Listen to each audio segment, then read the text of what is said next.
Now, the reason that this is a concern, by the way, because we talk, don't we, about obesity generally often, but you know, when it comes to diabetes, this is not kind of a flippant, simple thing. This can have quite serious ramifications. Just a quick look at what some of these complications of this kind of disease could be. For example, it can cause eye problems that lead to blindness.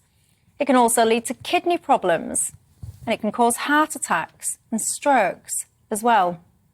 Now, Jacqueline, I'm going to come to you first because I've seen it very loudly today, but we see it often. Whenever we talk about things like childhood obesity, over a quarter of primary school children, by the way, will leave primary school obese. 1 in 7 will start that way. And, you know, 5-year-olds are not responsible for their own food purchasing. It is the parents.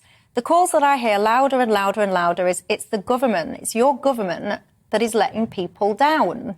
Is it? No, I don't think it is at all. I think, you know, I come from a generation where, although my mother worked and a lot of women post-war did work, first of all, there was no junk food around. There was very little junk food around. And even people on low incomes, we were a normal working family. But the responsibility was that the mother made some food, and we obviously tried to get decent food. It's where school dinners came in. We talked about that recently. And there was a good reason why they brought hot meal in at least every day for children. And, you know, we come all of these years on, and we are one of the wealthiest countries, yet we have one of the highest levels of child obesity and obesity general, if you're looking at Europe. And a lot of it is because the amount of junk food around. And you can't just say because somebody is on a low income that the child is not going to be fed properly, because that's completely wrong. That means that everybody's on a low income doesn't feed the child properly, and that's not true at all.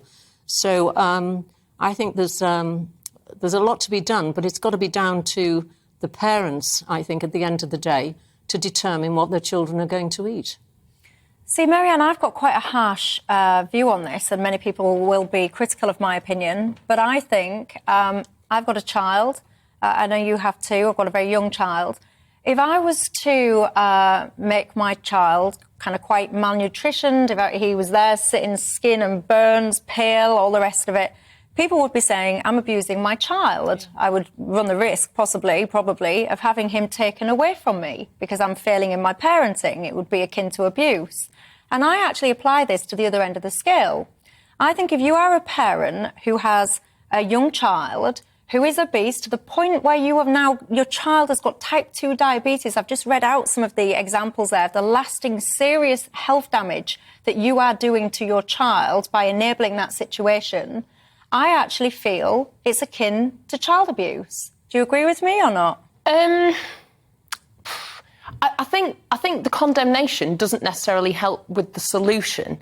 So, yes, it is a parent's responsibility to help that child grow up healthy, to know what healthy eating and healthy lifestyle looks like.